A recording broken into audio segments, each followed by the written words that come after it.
Olá, senhores! Esta série de vídeos tem dado a vocês um breve, mas rico conhecimento histórico e científico. Muitos de vocês podem nunca ter tido contato, nas escolas e em livros populares, com as informações abordadas aqui, e por isso é capaz que tenha uma certa resistência em acreditar no que é passado neste canal. Entretanto, quero que os senhores entendam que muitos trabalhos históricos são limitados a períodos curtos do nosso próprio país ou a uma era do passado a qual, por algum motivo, somos ensinados a ter respeito. Não é nenhuma mentira eu afirmar que muitas histórias que são passadas a nós são na realidade propagandas e não uma investigação bem feita. Propagandas utilizadas para validar certas ideologias, direcionar um povo para um caminho e até mesmo para esconder atrocidades cometidas por pessoas que hoje em dia são consideradas heroínas de uma nação. Portanto, senhores, tenham a mente aberta e busquem por conhecimento. Neste vídeo, daremos continuidade aos fatores externos que agravam os sintomas da patologia emocional abordada nesta série de vídeos. No vídeo anterior, vocês ficaram sabendo que Marie de Champagne criou uma cartilha que foi passada aos militares, como remédio contra aquilo que ela chamava de brutalidade e a desordem dos homens. Esse foi o início do que se tornaria o Código Cavalheiresco. Esse código tem como principais comportamentos prescritos as realizações de feitos românticos, bravura e vassalagem. Antes deste código, o galanteio era qualquer comportamento corajoso, principalmente em batalhas, e depois passou a ser a demonstração de cortesia ou expressão de delicadeza de um homem na tentativa de conquistar um ser de luz. Podemos observar que os seres de luz foram cirúrgicos onde atacar. Eles foram direto nas duas maiores qualidades masculinas da época, que exigiu bastante sacrifício do homem: o cavalheirismo e a bravura. Para quem não sabe, a vassalagem fazia o homem tratar o ser de luz como a sua senhora e ele seria uma espécie de servo do seu amor. A vassalagem e o amor cortês foram utilizados como o princípio e o modelo do que é o amor de verdade. Não importa se o homem era um cavaleiro, um trovador ou um plebeu, ser vassalo de sua digníssima era uma ordem. Isso ficou enraizado na sociedade, principalmente a ocidental, até os dias de hoje. Eis o motivo por que muitos homens chamam as suas digníssimas de patroas, hoje em dia. Como sinal de respeito às suas senhoras, os homens se ajoelhavam sobre um dos seus joelhos perante elas, para assim assumir a postura de um vassalo e fazer inúmeras promessas, como por exemplo, não oferecer seus serviços a qualquer outra pessoa e ainda fazer do ser de luz um presente à sua própria pessoa, um mortal recebendo o amor de uma deusa. É por isso que não é raro, hoje em dia, encontrarmos homens que passam a desprezar seus pais, irmãos, parentes e amigos para assim servirem a sua deusa. Muitos homens também compram o curso de sedução, pois almejam a atenção e o amor de tais criaturas divinas. Ou seja, a vassalagem amorosa ainda impera nos dias de hoje. A Europa, no século XII, era um grande palco teatral, e seus espectadores são as pessoas além daquele tempo, pois, mais de 800 anos depois, graças ao tradicionalismo, os homens ainda mantêm tais comportamentos. Podemos dizer que a corte das damas do século XII é a religião do Ocidente atualmente, que fica fazendo campanhas de repúdio ao masculino e faz parte do tribunal do cancelamento. As adeptas da religião do Ocidente dizem que os seres de luz que faziam parte da corte das damas foram as primeiras de seu movimento ideológico. Desde aquela época, os seres de luz começaram a aumentar cada vez mais a influência deles para assim definirem os papéis dos homens e das mulheres de acordo com o que eles achavam certo.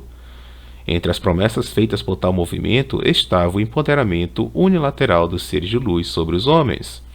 Esse empoderamento faz cócega nos ouvidos de todo ser de luz e muitos deles acabam comprando tal ideologia. A disseminação da cultura romântica foi bem sucedida, pois se espalhou rapidamente para todas as classes sociais do continente europeu e depois para o resto do Ocidente. Nós, hoje, vivemos sob as consequências do que ocorreu no século XII. Com essa disseminação, foram introduzidos os arquétipos femininos, as donzelas em perigo, que são inocentes, desamparadas e vítimas, as princesas, que são as mulheres mais belas, às vezes narcisistas, que exigiam devoção ou eram merecedoras de privilégios especiais, e as senhoras nascidas no alto, que são mulheres puras, preciosas, superiores e etc.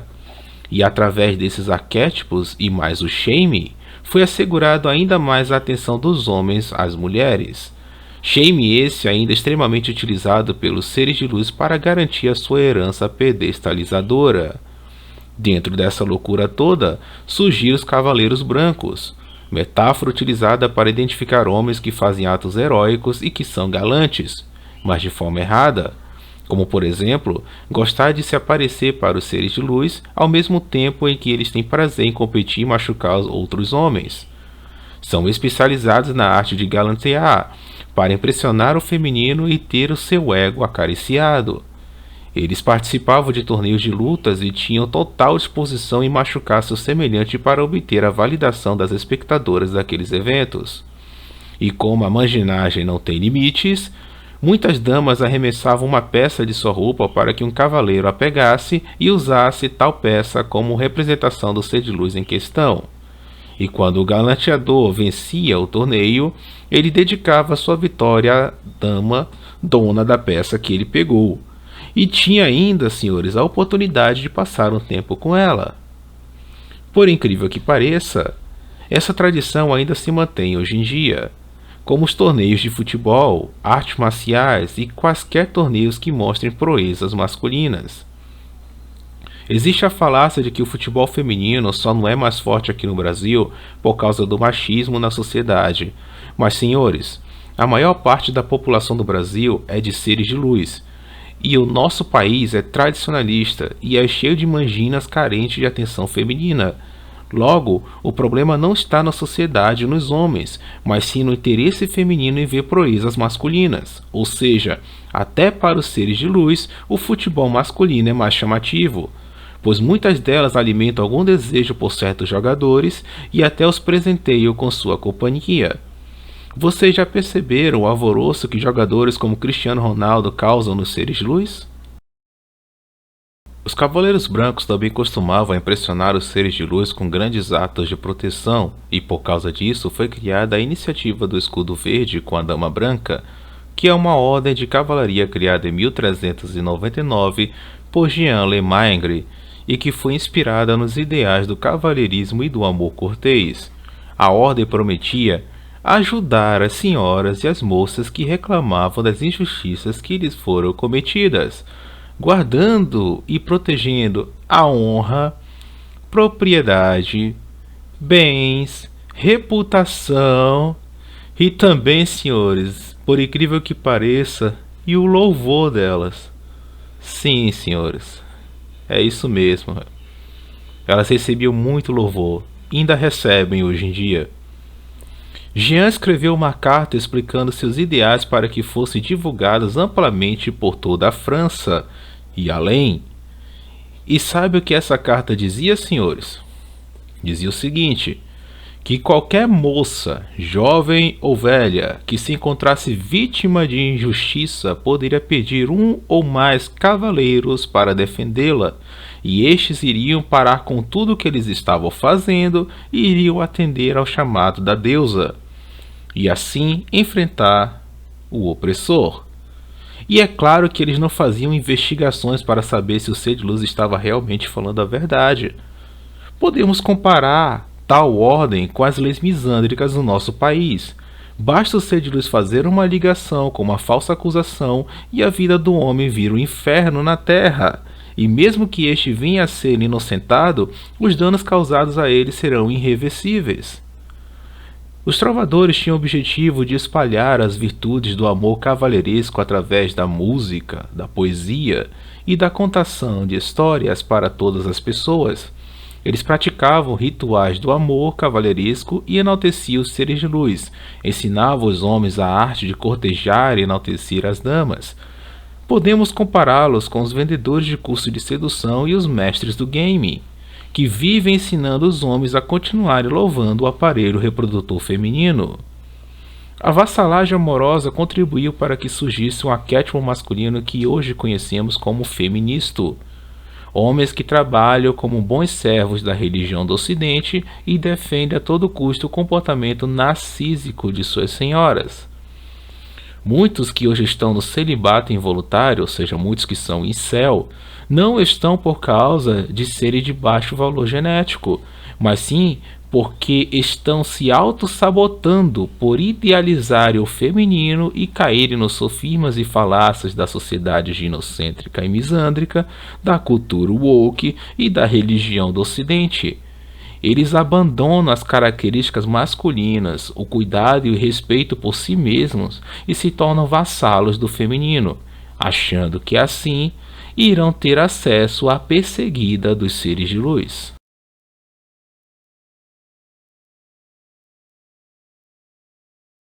Espero que esta série tenha ajudado aos senhores de alguma maneira. Para que o conteúdo fique mais fixado na mente de vocês, faremos uma breve revisão. O início do complexo ginocêntrico foi através de uma patologia emocional que os homens acabam desenvolvendo naturalmente por causa da necessidade programada de ter a cópula, do instinto de dominância e da programação para proteger e prover os seres de luz. Essa patologia foi chamada pelo Kodama como indulgência patológica, o que faz total sentido, já que se trata de uma complacência doentia, e por isso mantive esse nome nesta série. Entendam que essa indulgência é necessária para que a segurança dos seres de luz fosse garantida, ou seja, é o mecanismo que a natureza deu para compensar o dimorfismo sexual entre o macho e a fêmea de nossa espécie. Com a chegada do homem civilizado, essa patologia foi sendo agravada cada vez mais, gerando assim o tradicionalismo, a religião do Ocidente, o fetichismo hipogâmico e muitas outras coisas que destroem a saúde física e mental dos homens. Esse agravamento foi fortemente intensificado a partir do século XII, quando os valores do virtus da Roma antiga, que carrega conotações de valor, masculinidade, excelência, coragem, caráter, que são percebidos como forças masculinas, e da ética da virtude grega, que enfatiza virtudes da mente, caráter e senso de honestidade, foram substituídos pela delicadeza e emasculação do amor cortês. Essa substituição fez os homens ficarem altamente dependentes da validação feminina e se submeterem a coisas vergonhosas para não ficarem sem acesso ao aparelho reprodutor dos seres de luz. Com o crescimento econômico e a mudança para o sistema monetário, houve um êxodo rural. E assim, milhares de pessoas foram para os grandes centros que estavam contaminados pelo ideal ginocêntrico. Os seres de luz poderosos da época desejavam um maior controle e uma reformulação dos relacionamentos entre os gêneros e por isso passaram a financiar trovadores, escritores, peças teatrais e etc., para que o amor cortês fosse disseminado com mais rapidez. O tal empoderamento feminino sempre fez cócegas nos ouvidos dos seres de luz, e como consequência disso, eles começaram a exigir dos homens os comportamentos que fazem parte do amor romântico. A estratégia dos seres de luz mais ilustres da época era criar um modelo ideal de homem domado e convencer os outros seres de luz a exigirem dos homens tais características que elas achavam corretas, dizendo que isso facilitaria o acesso ao sexo. E o homem, que é um excelente pensador com a cabeça de baixo, aceitou tais exigências. Com o tempo, os seres de luz começaram a questionar os papéis de gênero e criaram o discurso de opressão contra eles praticado por nós, homens. Por causa desse discurso, o amor cortês foi introduzido no Código Militar e foi iniciada a eliminação de práticas masculinas, incluindo as lúdicas, as substituindo por coisas que agradavam aos seres de luz, como por exemplo, os torneios ginocêntricos em que os homens se agrediam em homenagem às pseudos-deusas. Toda revolução cultural tem a participação da religião, e neste caso, um culto árabe ao feminino foi aos poucos sendo aceito pelo alto clero da época, resultando assim no marianismo, e na sua contraparte, o culto à dama, elevando seres de luz a seres divinos. Leonor de Aquitânia e sua filha criaram o Tribunal do Amor para punir os homens que não tratavam os seres de luz da maneira que elas achavam certa. Essa era a justiça feminista da época. Mais para frente no tempo, esses pensamentos feministas foram preparados para serem absorvidos pelo marxismo e a sua luta pelas classes. Na burguesia surgiram as sufragistas, que muitos camaradas gostam de passar pano, mas que seguiam os mesmos pensamentos dos seres de luz da aristocracia feudal. Nos dias atuais, estamos revivendo o que aconteceu no século XII. Agrupamento de pessoas nas grandes metrópoles, avanço na tecnologia, globalização, degeneração comportamental, aumento no ginocentrismo e etc. O patriarcado morreu após a queda da Roma antiga e com ele os valores masculinos, que foram completamente esquecidos e substituídos pelo sacrifício em prol do feminino.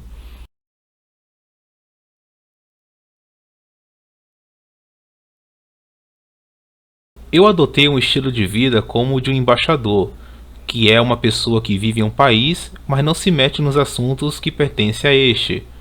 O embaixador só se envolve em assuntos relacionados ao seu país de origem, e o meu país de origem não é essa sociedade ginocêntrica e misândrica a qual vivemos. Por isso, não me junto a grupos políticos, aos conservadores que querem salvar o Ocidente, não aceito ser influenciado por ideologias e etc. Também não sou um ativista dos direitos dos homens, mas estou aqui, fazendo vídeos como este para tentar ajudar a vários camaradas a não fazerem um atentado contra a própria vida ou perderem a boa saúde por causa de ilusões e do narcisismo patológico dos seres de luz modernos. Já conheci camaradas que chegaram a perder tudo por causa de falsa acusação.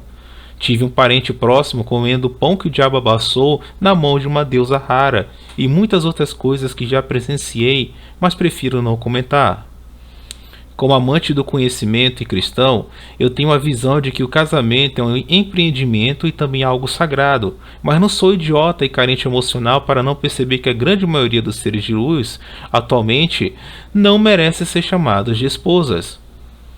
Um conselho que eu dou aos meus irmãos de fé é que tomem bastante cuidado com o que os líderes religiosos falam e leiam a fonte de nossa fé, a Bíblia.